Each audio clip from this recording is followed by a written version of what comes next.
Eternal life, साथ में completeness का।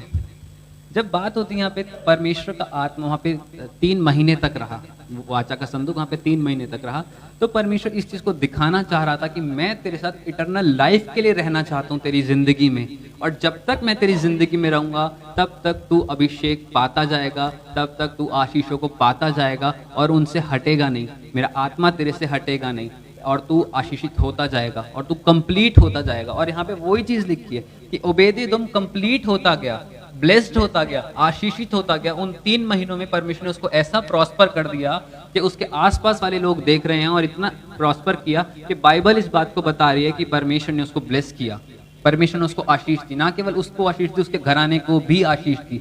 जब परमेश्वर का आत्मा आपकी जिंदगी में आता है तो आपको बहुत ब्लेस करना चाहता है। लेकिन लेकिन लेकिन ऐसा नहीं है मैं इसके साथ मिला और मैंने इसको आशीषित कर दिया, नहीं नहीं नहीं। जब परमेश्वर हमारी जिंदगी में आता है तो हमारी जिंदगी में बहुत सारी चीजों को देखता भी है।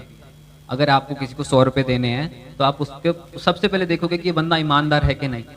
ये अगर 100 रुपए की चीज मेरे को कह रहा है कि ये चीज 100 रुपए की है, तो कहीं ऐसा तो नहीं कि 80 रुपए की चीज ला के 20 रुपए का टांका मार रहा है। और अगर ऐसा कर भी रहा है तो बताना चाहिए इसको कि हाँ भाई 20 रुपए मेरे किराए में लग गया, वो तो देने का मन करता है, ठीक है। तो वैसे ही जब हम एक छोटी सी चीज देने के लिए एक बंदे की ईमानदारी चेक करते हैं, तो क्या परमेश्वर ने चेक नहीं करी होगी? हाँ, जब परमेश्वर कुछ बड़ा देने जा रहा होता है ना, तो परमेश्वर बहुत सारी चीजें चेक करता है, बहुत सारी, सबकी जिंदगी में करी, मेरी जिंदगी में बहुत करी है और वो करता जा रहा है, ठीक है।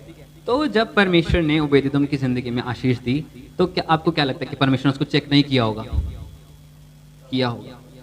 अगर हम ओबेदेदोम के बारे में अगर आपने पढ़ा है, तो ओबेदेदोम जो एक व्यक्ति था वो पहला प्रीस्ट था, लेवी घराने का था, प्रीस्टहुड में था पूरा। दूसरा वो एक वर्शिपर था, एक सिंगर था, वहां पे गाता था, ठीक है। तो 2 क्वालिटीज हो गई। पहला वो प्रीस्टहुड में था और याजकीय घराने के साथ था। दूसरा वो एक वर्शिपर था जो परमेश्वर को बहुत चीज पसंद आती है एक व्यक्ति में, कि वो एक आराधना करने वाला व्यक्ति, क्योंकि परमेश्वर का वचन कहता है मैं ऐसे आराधकों को ढूंढ रहा हूँ जो आत्मा और सच्चाई से उसकी आराधना करे। वैसे प्रचारकों को नहीं ढूंढ रहा जो आत्मा और सच्चाई से प्रचार करे, वो आराधकों को ढूंढ रहे। हमारी पहली कॉलिंग आराधक बनना है। तो उसकी पहली कॉलिंग सिद्ध हो गई कि हाँ वो एक आराधक है, वो आराधना कर रहा है। दूसरा परमेश्वर के मंदिर में काम भी कर रहा है, तो ठीक है अब मैं वहां पे जा सकता हूँ, ठीक है। जब वहां पे ऐसा हुआ तो परमेश्वर उसके घर पे रहा, और साथ ही साथ जब परमेश्वर का आत्मा उसके घर पे रहा, तो जो ओबेदेदोम था उसने अपने लव को परमेश्वर को इस तरीके से दिखाया कि परमेश्वर मुझे नहीं पता, मुझे ब्लेसिंग चाहिए। आपकी लाइफ में या आपके घर में कोई मेहमान आए कभी, तो आप उसको बेस्ट करके दिखाना चाहते हैं, या फिर आप कहते हैं कि अगर मेरे घर में दाल रोटी बनी है तो मैं इसको आधी दाल दूंगा और आधी रोटी दूंगा, ऐसा करते हैं? आप अपने से बेस्ट करने की कोशिश करते हैं, चाहे वो कैसा भी व्यक्ति हो। अगर वो आपके घर में आया है तो आप चाहते हैं कि मैं उसको बेस्ट करके दूं, ताकि जब वो बाहर जाए कहीं पे तो मेरे घर की बड़ाई करे कि हाँ उसने तो मुझे ये खिलाया था, उसने तो मुझे ये खिलाया था, ठीक है। तो वैसे ही जब परमेश्वर का आत्मा वो आर्क ऑफ द कवेनेंट उसके घर में गया ओबेदेदोम के घर में, तो उसने भी इस बात को सोचा कि मुझे परमेश्वर के लिए बेस्ट करके दिखाना है। वर्शिप जब करनी है तो बेस्ट वे में करनी है, जब मुझे वचन प्रचार करना है तो बेस्ट वे में करना है, परमेश्वर को प्रसन्न करना है तो बेस्ट वे में करना है। हर चीज में बेस्ट होना चाहिए। क्यों? क्योंकि मेरे घर में कोई और नहीं, परमेश्वर की उपस्थिति आई है। जो सबसे ज्यादा महत्वपूर्ण चीज है इस जिंदगी की हमारी, वो उसके घर में आ चुकी थी और वो उसको देख पा रहा था, ठीक है। मैं बोलूं परमेश्वर का आत्मा इसमें वास करता है, ठीक है, तो आप क्या करेंगे? आपको परमेश्वर का आत्मा दिख रहा है? नहीं दिख रहा ना। लेकिन मैंने बोल दिया कि परमेश्वर का आत्मा इसमें वास किया, कि उसने अपना बेस्ट करके दिखाया परमेश्वर को, कि परमेश्वर मुझे तेरे लिए बेस्ट बन के दिखाना है। मेरे साथ एक वचन निकालिए, पहला इतिहास 16 उसका 4 से 6। हाँ जी, हाँ जी।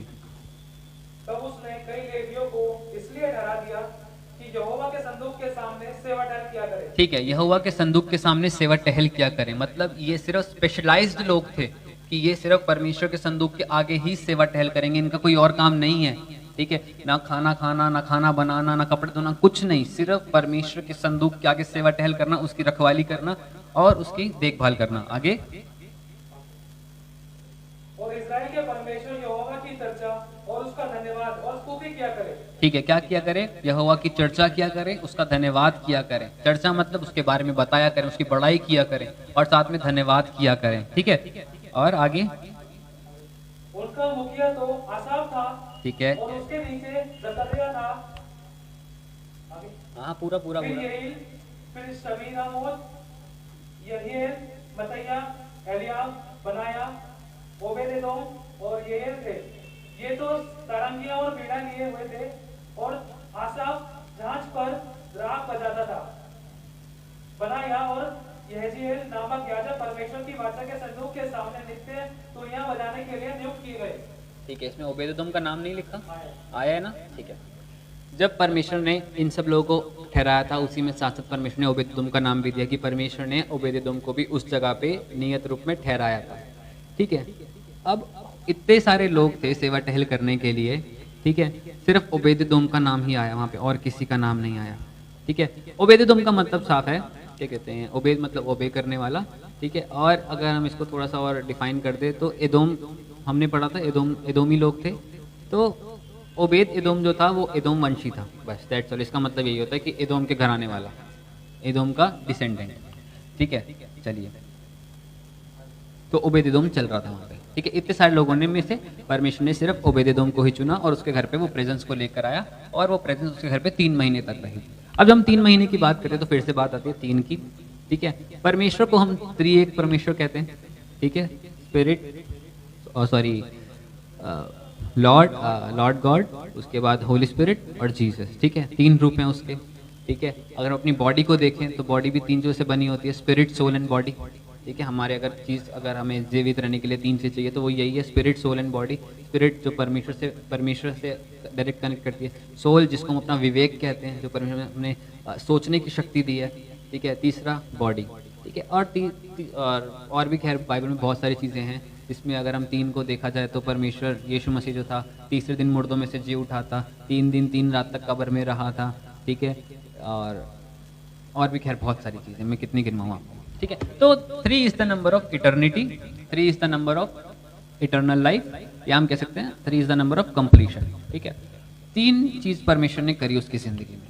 ठीक है, अच्छा आगे बढ़ते हैं हम। तो जब परमेश्वर का जो आर्क था, वो वाचा का संदूक था, जब ओबेदेदोम के घर में आया तो ओबेदेदोम ने 3 ऐसी चीजों को करा जिसके कारण परमेश्वर ने उसको आशीषित करना शुरू कर दिया। ठीक है, आप बता सकते हैं वो 3 चीजें कौन सी होती हैं? नहीं, कुछ आप बताओ मुझे। आप ऐसा क्या करते हो जो आपको लगे कि परमेश्वर आपसे खुश हो रहा है? सच्चाई खराई, चलो सच्चाई खराई, उसकी बात को मानना।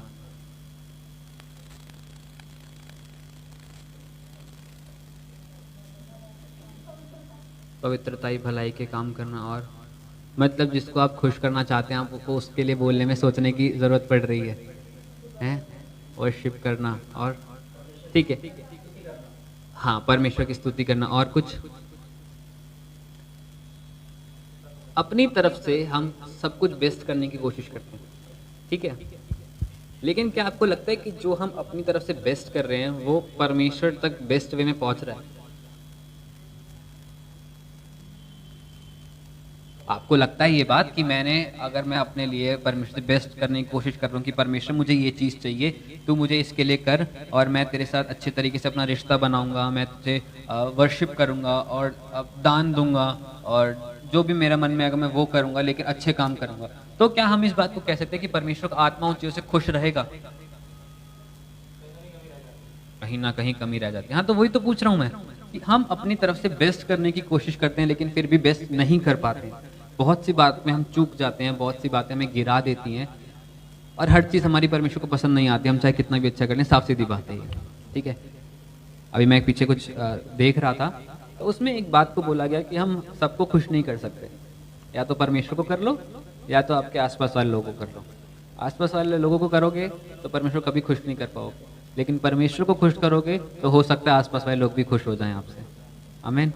तो परमेश्वर को हम अपनी रीति से बहुत खुश करने की कोशिश करते हैं, लेकिन ओबेदेदोम ने कुछ ऐसा किया कि परमेश्वर उससे खुश तो रहा, ना केवल खुश रहा, परमेश्वर को उससे प्रेम हो गया।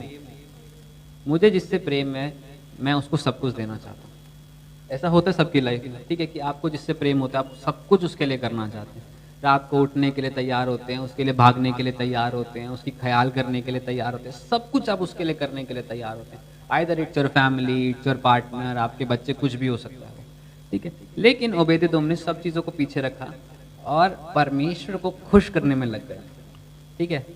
3 चीज़ें उसने करी। पहला, डेली ओपननेस। प्रतिदिन वो अपने आप को उसके सामने खोलता था। डेली वो इस बात को बोलता था कि परमेश्वर, आज मैं अपने आप को तेरे सामने खोलता हूँ। आज मैंने ये किया, आज मैंने वो किया, आज मैंने खाना खाया, आज मैंने खाने में ये खाया, जो उसको लगता था, ठीक है। शादी से पहले बहुत से लोग बात करते हैं, पूरा दिनचर्या बता देते हैं, आज हमने क्या किया क्या नहीं किया। वैसे ही परमेश्वर के साथ उसको अपने आप को खोल देता था। मैंने ये किया, मैंने वो किया, मैं इस जगह गया, आज मेरे मुंह से गाली निकल गई, परमेश्वर सॉरी। आज मैंने ये चीज़ देख ली, आज परमेश्वर मैं बोर हो रहा था, मैं तेरे वचन नहीं पढ़ पाया, सॉरी। मैंने मूवी देख ली, सब जो कुछ किया सब बताता रहता था, ठीक है। डेली ओपननेस, प्रतिदिन अपने आप को उसके सामने खोलता था, अपने दिल को खोल देता था वो। परमेश्वर देख ले, मैं ऐसा ही हूँ, मैं छुपा नहीं रहा अपने आप को तेरे से, मैं ऐसा ही हूँ, मैं ऐसा ही हूँ, तू मुझे चेंज करेगा मुझे नहीं पता। सीधा खोल देता था अपने आप को। दूसरी चीज़ है डिपेंडेंसी। वो उसके ऊपर डिपेंडेंट हो गया। मैंने अपने आप को खोल दिया, अब मैं तेरे भरोसे चल रहा हूँ, जहाँ लेके जाएगा, खड में लेके जाएगा खड में ले चल, ऊपर उठाएगा ऊपर उठाया, खाना खिलाएगा तो तेरी मर्जी, नहीं खिलाएगा तो तेरी मर्जी, मैं तेरे ऊपर भरोसा रख के बस आगे चल रहा हूँ और मुझे कुछ नहीं पता। तीसरा काम था प्रेयर। हम सब लोग प्रेयर करते हैं, ठीक है, लेकिन अक्सर बाकी 2 चीज़ों में चूक कर देते हैं। कितने लोग ऐसे हैं जो प्रेयर करते हैं और इस बात को बोलते हैं कि परमेश्वर आज मैंने ये किया, आज मैंने वो किया। कितने लोग बोलते हैं 1 और 2 3, पूरा दिनचर्या बताते हैं, पूरी दिनचर्या। परमेश्वर आज मेरे मुंह से गाली निकल गई, आई एम सॉरी। आज मैंने उसको देख कैसे गुस्सा कर दिया, आई एम सॉरी। चलो एक बताते हैं, कोशिश, ठीक है। अक्सर हम लोग यहीं पे मार खा जाते हैं। रोमियो 12 उसका 1। उस समय हेरोदेस राजा ने कलीसिया के कई व्यक्तियों को सताने के लिए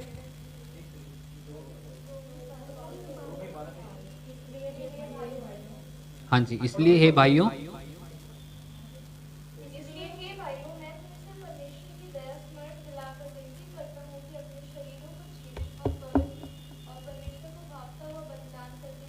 हे भाइयों, मैं तुमसे दया करके बोलता हूँ कि अपने आप को daily as a living sacrifice के रूप में उसको चढ़ा दो। यही लिखा है वहाँ पे, इंग्लिश में बोला जाए तो शॉर्ट टर्म में, कि अपने आप को जीवित बलिदान के रूप में चढ़ा दो। कितने लोग बलिदान के रूप में चढ़ाते हैं उसको? 1 बंदा, 2 बंदा, 3 बंदा, मैं कहता हूँ सारे चढ़ाते हैं। लेकिन क्या वो बलिदान परमेश्वर को पसंद आ रहा है? मुर्गे की जान गई, कसाई को मजा भी नहीं आया। होता है ना, कई बार हम मीट लेकर आए, मीट कटवाया और घर पे आके उसमें से बास आने लग गई। क्या फायदा उस मीट काटने का भी?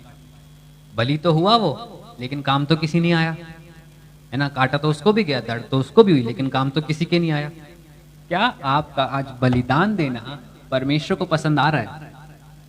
अगर आ रहा है तो क्या, किस बेसिस पे आप कह सकते हैं कि हाँ परमेश्वर मेरा बलिदान देना तुझको पसंद आ रहा है? आशीषों के तौर पे अगर आप बोलेंगे ना, तो मैं आपको बोलूंगा आप रॉन्ग हो, ठीक है।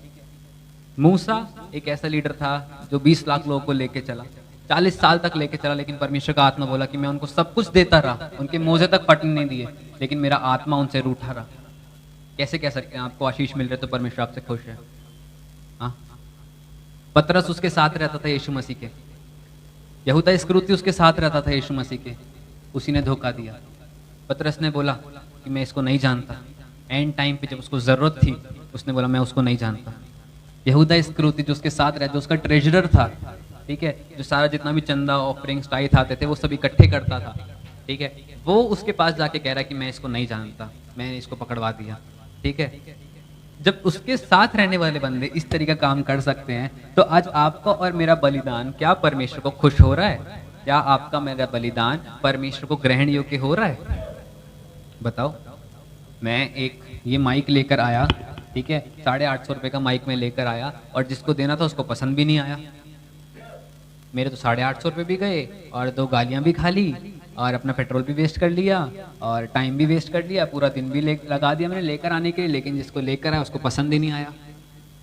आप अपनी तौर से चाहे बेस्ट कर सकते हैं, लेकिन क्या वो बेस्ट